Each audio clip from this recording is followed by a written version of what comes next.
Êxodo 7 marca o início do confronto direto entre o poder de Deus e a soberba do Egito. Moisés e Arão não entram apenas diante de Faraó como líderes de um povo escravizado, mas como instrumentos vivos da autoridade divina.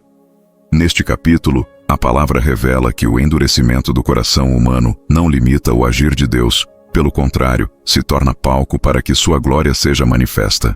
O cajado que se transforma em serpente, os sinais iniciais e o embate espiritual anunciam que o Deus de Israel não negocia sua soberania. Aqui começa a guerra entre o céu e o orgulho humano. Antes de mergulharmos neste capítulo intenso e revelador, inscreva-se agora no canal, entenda a palavra e ative o sininho para não perder nenhum estudo profundo da Bíblia, capítulo por capítulo. Seu apoio fortalece este projeto e ajuda a palavra de Deus a alcançar mais vidas. Curta, compartilhe e comente. Sua interação faz toda a diferença. Prepare-se. Êxodo 7 não é apenas história, é um alerta espiritual poderoso para os nossos dias. Êxodo 7 marca a virada decisiva no confronto espiritual entre o Deus de Israel e o sistema de poder do Egito. Até aqui Moisés enfrentou resistência interna, dúvidas pessoais e o peso da rejeição de Faraó. Agora, o texto nos conduz ao campo onde autoridade, sinais e soberania entram em choque direto. O capítulo se abre com uma declaração que estabelece o tom de tudo o que virá. Deus afirma que constituiu Moisés como Deus para Faraó e Arão como seu profeta. Essa linguagem não sugere divindade literal, mas autoridade delegada. No mundo antigo, o faraó era considerado a encarnação viva da ordem cósmica, mediador entre os deuses e os homens. Ao afirmar que Moisés seria como Deus diante dele, o Senhor subverte a teologia egípcia e anuncia que o verdadeiro poder não está no trono, mas na palavra que procede do Criador. O contexto histórico é crucial. O Egito do Novo Império, período provável do Êxodo, era uma superpotência organizada, com burocracia, sacerdócio estruturado e um panteão vasto. Cada elemento da natureza tinha uma divindade correspondente: o Nilo, o sol, a fertilidade, a vida e a morte. Faraó governava como expressão viva dessa ordem. Desafiar Faraó era desafiar o cosmos egípcio. Por isso Deus não envia Moisés apenas com discursos, mas com sinais que expõem a fragilidade das divindades locais. Êxodo 7 inicia essa desconstrução com um embate simbólico que prepara o caminho para as pragas. Deus reafirma a missão. Moisés falará tudo o que o Senhor ordenar, e Arão será a boca que transmitirá a mensagem. Há aqui uma pedagogia divina. Deus escolhe instrumentos humanos, imperfeitos, e os reveste de autoridade para cumprir propósitos eternos. Moisés ainda se vê como alguém incircunciso de lábios, expressão que indica inadequação, limitação, incapacidade comunicativa. Mesmo assim, Deus insiste. Isso revela um princípio espiritual recorrente. A eficácia da missão não depende da eloquência do mensageiro, mas da fidelidade à mensagem. Em um mundo que valoriza performance, Êxodo 7 nos lembra que obediência precede habilidade. O texto declara que Deus endureceria o coração de Faraó, multiplicando sinais e maravilhas na terra do Egito. Essa afirmação exige cuidado. O endurecimento não é arbitrário, ele ocorre em resposta à obstinação do próprio Faraó. O verbo hebraico utilizado ao longo da narrativa alterna nuances: endurecer, tornar pesado, fortalecer. O coração de Faraó se torna pesado porque ele se recusa repetidamente a ceder. Deus confirma essa escolha, permitindo que o governante colha as consequências de sua própria resistência. Teologicamente, isso mostra que soberania divina e responsabilidade humana caminham juntas, mesmo quando nossa lógica tenta separá-las. O primeiro sinal público ocorre quando Moisés e Arão entram diante de Faraó. Arão lança o cajado ao chão e ele se transforma em serpente. No imaginário egípcio, a serpente tinha significado profundo. A cobra, especialmente a naja, era símbolo de poder real, representada no Uraels, a serpente erguida na coroa de Faraó. Ao transformar o cajado em serpente, Deus fala a linguagem simbólica do Egito. Ele está confrontando o poder real em seu próprio território teológico. Não é um truque aleatório, é um ataque direto ao símbolo da autoridade faraônica. Faraó responde convocando seus sábios, feiticeiros e magos. O texto afirma que eles também fizeram algo semelhante por meio de suas artes ocultas. Aqui surgem curiosidades bíblicas relevantes. A Escritura não nega a existência de poderes espirituais secundários. Há forças que imitam, falsificam e tentam competir com os sinais divinos. No entanto, o limite dessas forças fica evidente quando a serpente de Arão engole as serpentes dos magos. O gesto é carregado de significado. O poder de Deus não apenas confronta, mas absorve e supera o poder falso. O engolir indica domínio total. Mesmo quando o inimigo imita, ele não sustenta. Ele é consumido. Apesar do sinal inequívoco, o coração de Faraó permanece endurecido. Isso revela outra camada sombria da narrativa. Sinais, por si só, não geram arrependimento em corações que não querem mudar. O problema de Faraó não é falta de evidência, mas excesso de orgulho. Ele vê, mas não se rende. Ouve, mas não obedece. Esse padrão atravessa gerações e se repete até hoje.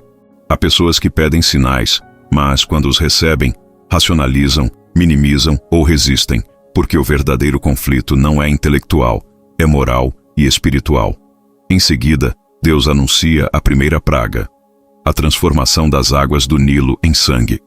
Antes de executar o juízo, o Senhor revela a Moisés a rotina de Faraó. Ele vai ao rio pela manhã.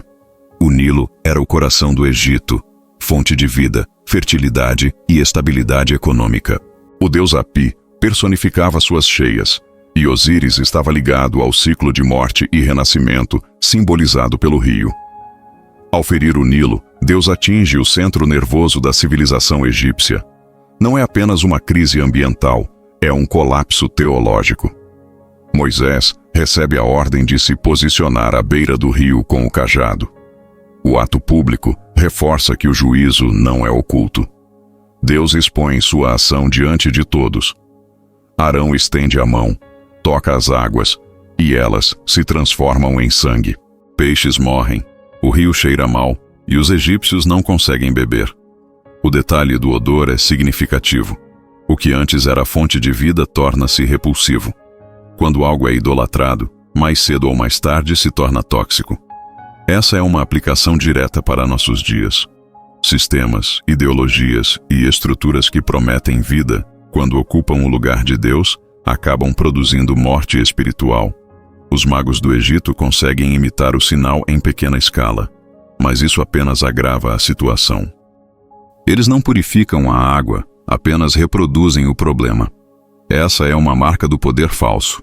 Ele imita o efeito, mas não oferece solução. Faraó, vendo a imitação, endurece ainda mais o coração e retorna ao palácio. O texto enfatiza sua indiferença. Ele não leva o sinal a sério. Enquanto o povo sofre, o governante se isola. Essa desconexão entre liderança e sofrimento popular é uma crítica silenciosa, porém poderosa. Os egípcios cavaram ao redor do Nilo para encontrar água potável, e 7 dias se passaram. O número 7, recorrente na Bíblia, aponta para um ciclo completo. Deus estabelece limites, mesmo no juízo. Há tempo para reflexão, para resposta, para mudança. Mas Faraó não se move. O silêncio dele prepara o terreno para pragas mais intensas. Êxodo 7, portanto, não é apenas o início das pragas, é a revelação de um padrão, confronto, sinal, resistência, agravamento. Do ponto de vista espiritual, este capítulo nos ensina que Deus confronta sistemas que se colocam no lugar dele. O Egito representa mais do que uma nação. Representa um modelo de mundo baseado em poder, controle e autossuficiência. Faraó encarna o eu absoluto, que se recusa a ceder. Moisés, por outro lado, representa a obediência relutante, mas fiel. Entre esses dois polos, a humanidade observa e sofre as consequências das escolhas de seus líderes. Aplicando aos nossos dias, Êxodo 7 nos chama a examinar onde depositamos nossa confiança. Quais são os nilos da nossa vida? O que consideramos indispensável, intocável, fonte de segurança? Quando Deus toca nessas áreas, nossa reação revela se estamos dispostos a obedecer ou a endurecer o coração. O texto também nos alerta sobre o perigo de confundir imitação com autoridade espiritual. Nem todo poder é divino, nem todo sinal vem de Deus. Discernimento é essencial. Por fim, o capítulo estabelece uma verdade central. Deus é paciente, mas firme. Ele avisa antes de agir, revela antes de julgar, dá oportunidade antes de intensificar.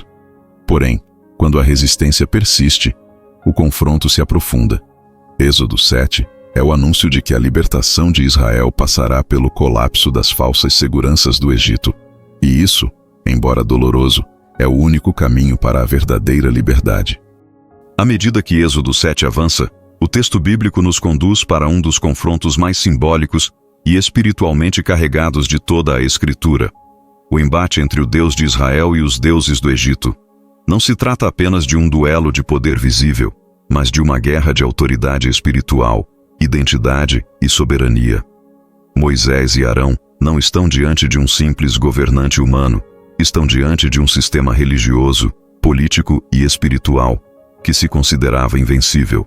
O Egito era a maior potência da época, uma civilização que se via como eterna, sustentada por um panteão de deuses, rituais mágicos e uma estrutura social rígida.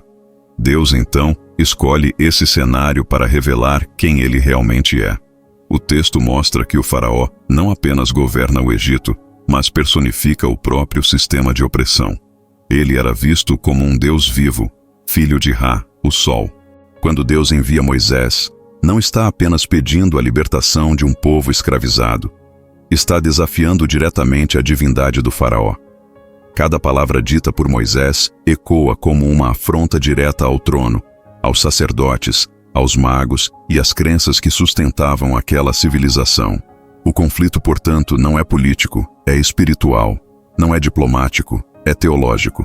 Deus antecipa a resistência do faraó e deixa claro que o coração dele se endureceria. Esse endurecimento não deve ser compreendido como um ato arbitrário, mas como a confirmação de uma escolha interna já existente. O faraó ama o poder, ama o controle, ama a dominação. Deus apenas permite que aquilo que está dentro dele se manifeste plenamente. Esse detalhe é crucial para entender o caráter divino. Deus não cria a maldade no coração humano. Ele revela o que já está lá. O endurecimento do coração do faraó serve como palco para a manifestação da glória divina, mostrando que nenhum poder humano pode resistir eternamente à vontade do Senhor. Quando Arão lança a vara diante do faraó e ela se transforma em serpente, não é um truque, nem uma encenação simbólica vazia. A serpente, no Egito, era um símbolo de poder real, proteção divina e autoridade. O próprio faraó usava a imagem da serpente em sua coroa. Ao transformar a vara em serpente, Deus está falando na linguagem do Egito. Ele está dizendo: eu conheço seus símbolos, conheço seus deuses e sou maior do que todos eles. É um ato profundamente estratégico e espiritual. Os magos do Egito conseguem imitar o sinal. Isso nos ensina algo desconcertante, mas necessário. O poder espiritual falso existe. Há manifestações sobrenaturais que não vêm de Deus. A Bíblia nunca nega isso. Pelo contrário, ela afirma que sinais, prodígios e manifestações podem ocorrer fora da vontade divina. A diferença não está na capacidade de produzir algo impressionante, mas na autoridade que sustenta esse poder. O texto deixa claro que, embora os magos consigam reproduzir o sinal, a serpente de Arão devora as serpentes deles. Essa imagem é extremamente poderosa. Deus não apenas compete, ele absorve, domina e destrói toda a autoridade falsa. Esse detalhe carrega uma mensagem profunda para os nossos dias. Vivemos em uma geração fascinada pelo sobrenatural, pelo místico, pelo oculto e pelo poder. Mas Êxodo 7 nos ensina que nem todo o poder vem de Deus e que apenas o poder divino permanece no final. O que parece forte por um momento é engolido pela autoridade verdadeira. A serpente de Arão não apenas vence, ela consome. Isso revela que o reino de Deus não negocia com as trevas. ele a subjuga completamente. Mesmo diante desse sinal claro, o coração do faraó permanece endurecido. Ele vê, mas não se rende. Ele presencia o sobrenatural, mas não se arrepende. Isso revela uma das verdades mais duras das Escrituras. Milagres não convertem corações por si só. Uma pessoa pode ver sinais extraordinários e ainda assim resistir a Deus. O problema nunca foi falta de evidência, mas excesso de orgulho. O faraó não rejeita a Deus por ignorância, mas por arrogância.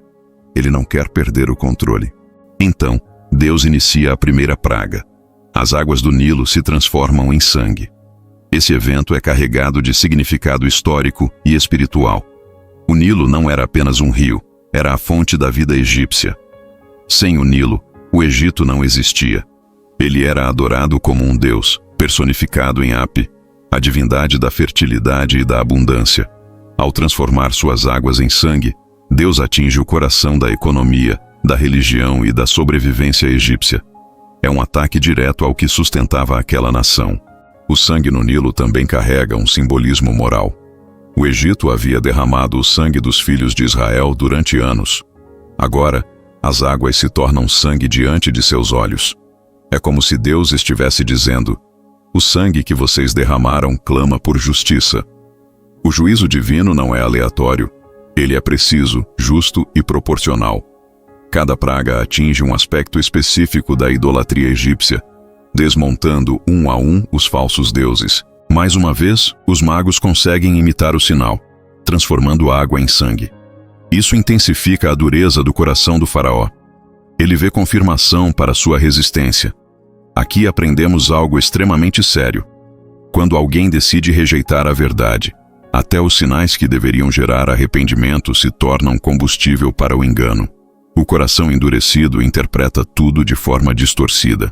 Em vez de ver a mão de Deus, o faraó vê apenas mais uma disputa de poder. Enquanto isso, o povo sofre. As águas ficam impróprias para beber. Os peixes morrem. O cheiro se espalha por toda a terra. O juízo de Deus afeta a todos, inclusive os que não têm poder de decisão. Isso nos ensina que sistemas injustos sempre geram consequências coletivas. Quando líderes se recusam a se submeter à justiça, o povo paga o preço. Essa verdade atravessa os séculos e se aplica diretamente ao mundo atual. No entanto, mesmo em meio ao juízo, Deus continua oferecendo oportunidades. Cada praga é uma chance de arrependimento. Cada sinal é um convite à rendição. Deus poderia destruir o Egito de uma só vez, mas escolhe agir progressivamente. Isso revela sua misericórdia. O juízo vem em etapas porque Deus deseja conversão, não destruição. O problema é que o faraó interpreta a paciência de Deus como fraqueza. Ele confunde misericórdia com permissão. Êxodo 7 nos mostra que Deus é paciente, mas não é passivo. Ele espera, mas não se omite. Ele adverte, mas também age. A narrativa constrói uma tensão crescente que prepara o leitor para compreender que o livramento de Israel não será simples, rápido ou indolor. Será um processo profundo, doloroso e transformador, tanto para os egípcios quanto para os israelitas. Deus não está apenas libertando corpos, está reconstruindo identidades. Para os nossos dias, esse capítulo ecoa com força.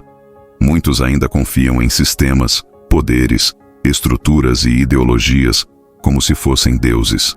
Muitos acreditam que controle, dinheiro, influência e autoridade são suficientes para sustentar a vida. Êxodo 7 nos lembra que tudo o que ocupa o lugar de Deus está destinado a cair. O Nilo pode virar sangue, a serpente pode ser devorada, o trono pode ser abalado, só o Senhor permanece soberano. Este bloco nos ensina que a libertação começa com confronto. Deus não negocia com a escravidão. Ele confronta, expõe, desmonta e destrói aquilo que mantém seu povo cativo. E embora o processo seja doloroso, ele é necessário, porque antes de atravessar o mar, é preciso encarar o faraó. Antes da liberdade, há confronto. Antes da promessa, há juízo. E acima de tudo, antes de tudo isso, há um Deus que se revela como o Senhor absoluto da história. À medida que Êxodo 7 avança, O texto bíblico nos conduz a um cenário de tensão espiritual máxima. Não se trata apenas de Moisés diante de Faraó, nem apenas de um confronto político entre um líder hebreu e o governante mais poderoso da terra naquele tempo. O que está acontecendo aqui é um choque direto entre dois reinos invisíveis, o reino do Deus vivo e o sistema espiritual do Egito. Cada palavra, cada sinal e cada reação revelam camadas profundas de significado que muitas vezes passam despercebidas em uma leitura superficial. O Egito do período mosaico era uma civilização extremamente avançada, não apenas em arquitetura, agricultura e administração, mas também em espiritualidade pagã. O faraó não era visto apenas como um rei. Ele era considerado uma divindade viva, representante dos deuses na terra. Desafiar Faraó era, portanto, desafiar todo um sistema religioso, cultural e espiritual. Quando Deus envia Moisés, ele não está apenas pedindo a libertação de um povo escravizado. Ele está declarando guerra contra uma cosmovisão inteira. O primeiro sinal diante de Faraó, a vara transformada em serpente, carrega um simbolismo poderoso. No Egito, a serpente estava associada à realeza e ao poder divino. O Uraels, a serpente erguida, era símbolo da autoridade do faraó. Quando a vara de Arão se transforma em serpente, Deus está dizendo algo claro. Eu conheço os símbolos de poder deste império, e eu sou maior do que todos eles. Não é um milagre aleatório, é um sinal cuidadosamente direcionado ao coração da identidade egípcia. Os magos do Egito, por sua vez, conseguem imitar o sinal. Esse detalhe é extremamente importante e carrega uma verdade espiritual profunda. O inimigo também tem poder limitado para imitar sinais. A Bíblia nunca nega a existência de poderes espirituais falsos. Pelo contrário, ela os expõe. Mas a diferença se revela no desfecho. A serpente de Arão devora as serpentes dos magos. Esse ato silencioso, porém devastador, comunica uma mensagem inequívoca. Todo poder falso, mais cedo ou mais tarde, será engolido pela autoridade do Deus verdadeiro. Esse momento revela um padrão que se repetirá ao longo das pragas. O Egito consegue imitar até certo ponto, mas não consegue sustentar, reverter ou vencer o que Deus estabelece. Isso ensina que há limites claros para o poder das trevas. Elas podem impressionar, confundir e até assustar, mas jamais prevalecerão quando confrontadas diretamente pela vontade soberana de Deus. Mesmo após esse sinal, o coração de Faraó permanece endurecido. Aqui entramos em uma das questões mais profundas e debatidas do texto bíblico: o endurecimento do coração. O texto mostra que, em alguns momentos, Faraó endurece o próprio coração. Em outros, Deus permite ou confirma esse endurecimento. Isso não significa que Deus esteja retirando o livre-arbítrio de Faraó, mas sim que ele está usando a resistência do rei para revelar sua glória de forma ainda mais poderosa. O endurecimento do coração não acontece de forma instantânea. Ele é um processo. Faraó já havia resistido inúmeras vezes à justiça, à compaixão e à verdade. Quando Deus age, ele não cria a dureza, ele apenas a expõe. Esse princípio permanece válido até hoje. Quando uma pessoa rejeita repetidamente a verdade, chega um ponto em que o próprio coração se torna insensível. Êxodo 7 nos alerta sobre o perigo de resistir continuamente à voz de Deus. Outro aspecto impressionante deste capítulo é o papel de Moisés como instrumento divino. Ele não age por impulso, não debate, não negocia. Ele simplesmente obedece. Moisés fala exatamente o que Deus manda falar e faz exatamente o que Deus manda fazer. Isso nos ensina que a autoridade espiritual não vem de carisma, eloquência ou força pessoal, mas de obediência total. Moisés não precisa convencer Faraó. Deus já decidiu revelar seu poder independentemente da reação do rei. Historicamente, este capítulo marca o início de uma sequência de eventos que desmantelaria completamente a estrutura espiritual do Egito. Cada praga que virá posteriormente atacará um deus específico do panteão egípcio: o Nilo, os animais, o sol, a fertilidade, a saúde. Êxodo 7 é o prólogo dessa desconstrução. É como se Deus estivesse dizendo: antes de libertar meu povo, Vou mostrar quem realmente governa sobre a criação. O Nilo, mencionado no final do capítulo como alvo da primeira praga, era considerado a fonte da vida no Egito. Transformar suas águas em sangue não era apenas um castigo físico, era uma declaração espiritual. Sem o Nilo, o Egito não sobreviveria. Ao tocar o rio, Deus atinge diretamente o coração da economia, da religião e da segurança nacional egípcia. Nada poderia ser mais simbólico. Espiritualmente, Êxodo 7 nos ensina que libertação verdadeira começa com confronto. Deus não negocia com a opressão. Ele a confronta. Ele não se adapta aos sistemas injustos. Ele os derruba. Isso vale tanto em escala histórica quanto pessoal. Muitas vezes, desejamos libertação sem confronto, mudança sem ruptura, vitória sem batalha. Êxodo 7 nos mostra que isso não existe no reino de Deus. Para os dias atuais, esse capítulo nos convida a refletir. Quais são os faraós que resistem à vontade de Deus em nossa vida? Quais sistemas, hábitos ou crenças se levantam contra a verdade divina? Assim como no Egito, Deus ainda hoje envia sua palavra como um sinal claro. A pergunta não é se Deus está falando, mas se estamos dispostos a ouvir antes que o coração se endureça. O confronto de Êxodo 7 também revela que Deus não age com pressa, mas com precisão. Cada passo é calculado, cada sinal tem propósito, cada silêncio comunica algo. O tempo de Deus não é atraso, é preparação. Enquanto o Faraó resiste, Deus está construindo uma libertação tão poderosa que será lembrada por gerações.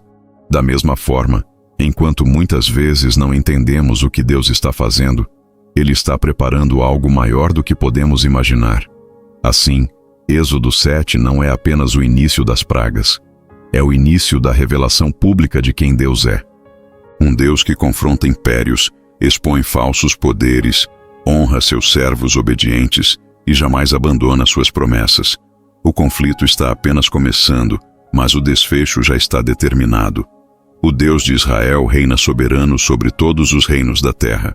À medida que Êxodo 7 se aproxima de seu clímax, o texto nos conduz para além do confronto visível entre Moisés e Faraó, revelando um embate muito mais profundo.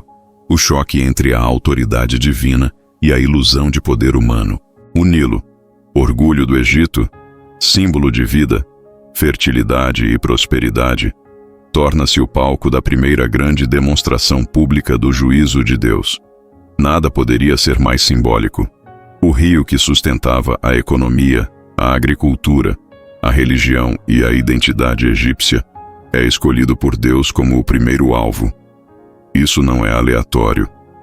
É teológico, espiritual e profundamente estratégico. O Nilo não era apenas um recurso natural. Ele era divinizado. Os egípcios viam o rio como uma manifestação do deus Hapi, responsável pela fartura e pelo equilíbrio da terra. Transformar suas águas em sangue era, portanto, uma declaração clara. O Deus de Israel não estava apenas confrontando o Faraó, mas desmascarando a falsidade de todo um sistema religioso. O que o Egito chamava de fonte de vida se transforma em sinal de morte. Onde havia sustento, agora há corrupção. Onde havia adoração, agora há juízo. Deus começa o processo de libertação atacando diretamente aquilo em que o povo havia depositado sua confiança. Quando Moisés estende a vara sobre o Nilo, o texto enfatiza que a transformação não ocorre apenas no rio principal, mas em todos os canais, reservatórios e recipientes de água. Isso amplia o impacto da praga. Não há refúgio, não há exceção. Até mesmo a água guardada em vasos de madeira e pedra se torna sangue. Essa abrangência revela que o juízo de Deus não pode ser contido por estruturas humanas. Não importa onde o homem tente se esconder ou proteger seus recursos, quando Deus age, sua autoridade alcança tudo. Historicamente, esse detalhe é extremamente relevante. O Egito possuía um sistema hidráulico complexo, com canais artificiais, represas e reservatórios usados para irrigação e armazenamento. O texto bíblico mostra que nem mesmo essa engenharia avançada foi capaz de preservar a água da corrupção. Isso reforça uma mensagem central do capítulo. Nenhuma tecnologia, tradição ou poder humano É suficiente quando confrontado pela soberania divina. O que o homem constrói para se sentir seguro pode se tornar, num instante, um testemunho de sua fragilidade. Os magos do Egito, mais uma vez, tentam imitar o sinal por meio de suas artes ocultas. O texto não explica como isso ocorre, mas o ponto não é a técnica, e sim o efeito espiritual. Eles conseguem reproduzir o sinal, mas não revertê-lo. Isso é crucial. O poder das trevas pode imitar, mas não restaurar. Pode confundir, mas não curar. Pode impressionar, mas não salvar.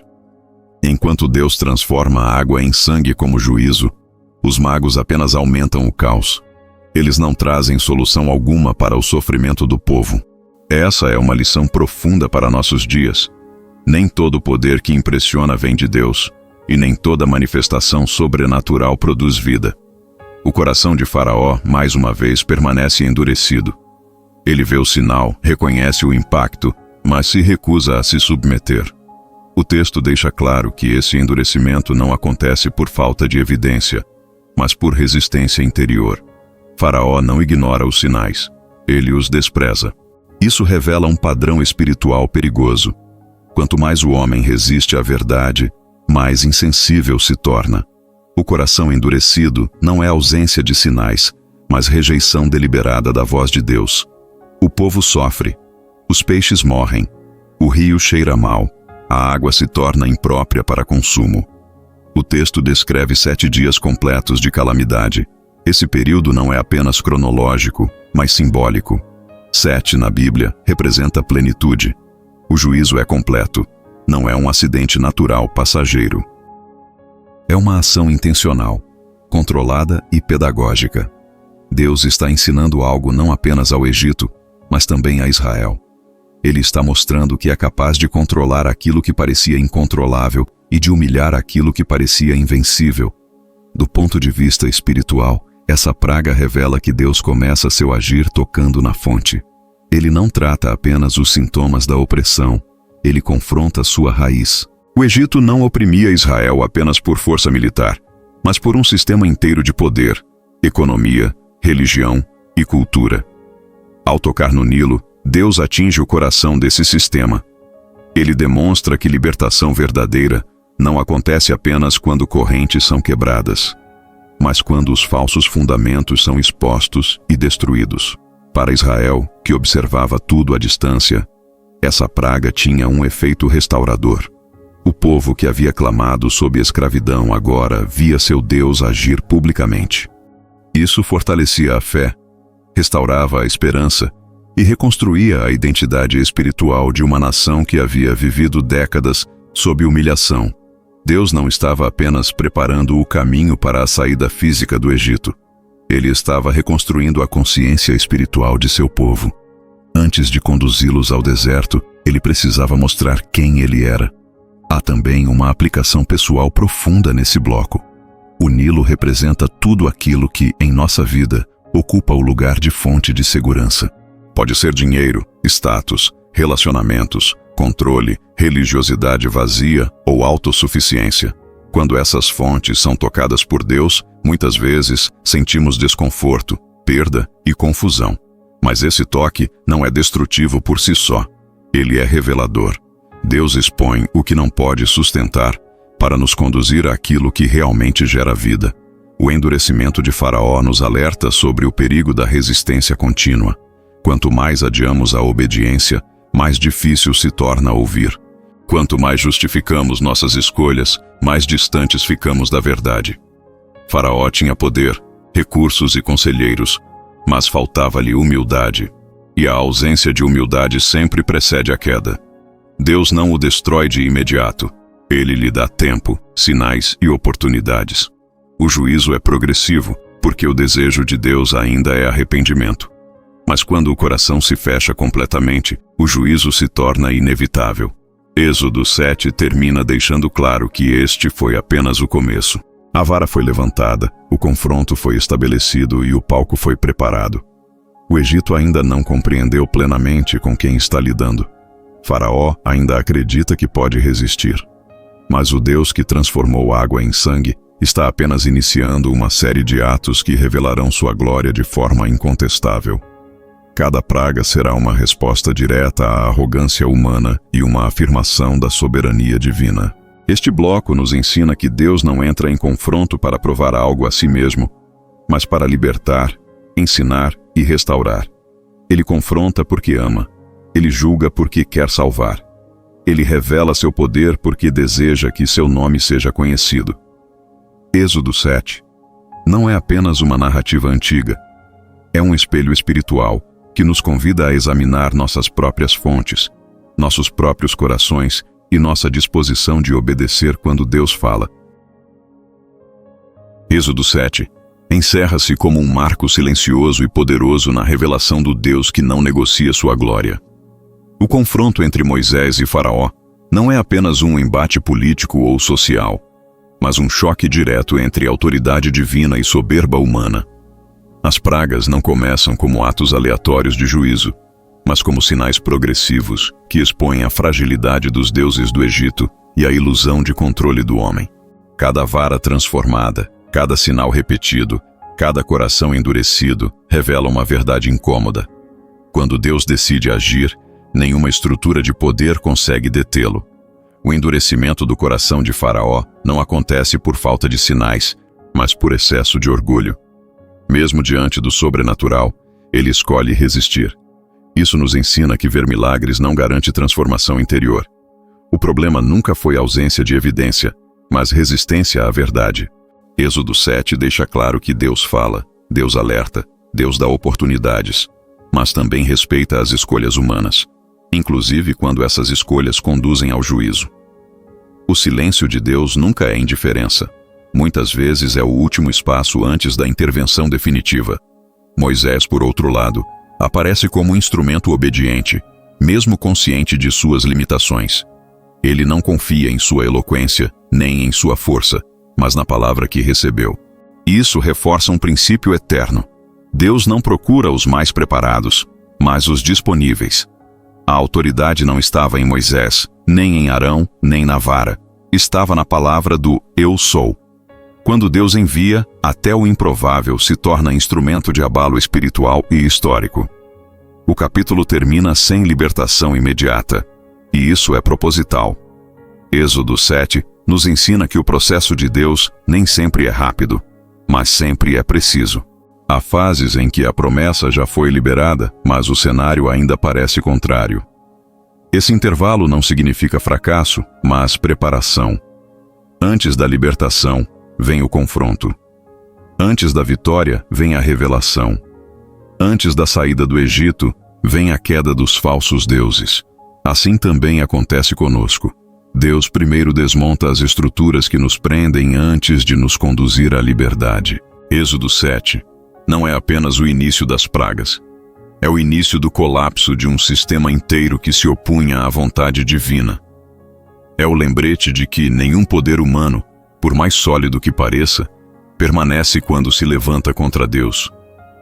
Ele continua sendo o Senhor da história, o Deus que fala, age e cumpre o que promete, mesmo quando tudo parece resistir. Se este estudo trouxe clareza, revelação e profundidade à sua caminhada espiritual, inscreva-se agora no canal, entenda a palavra e ative o sininho para não perder os próximos capítulos dessa jornada extraordinária pelo livro do Êxodo. Curta, compartilhe e comente. Isso fortalece o canal e faz com que a palavra alcance ainda mais vidas. Seguimos juntos, capítulo por capítulo, revelando os mistérios de um Deus que continua libertando, confrontando e transformando histórias.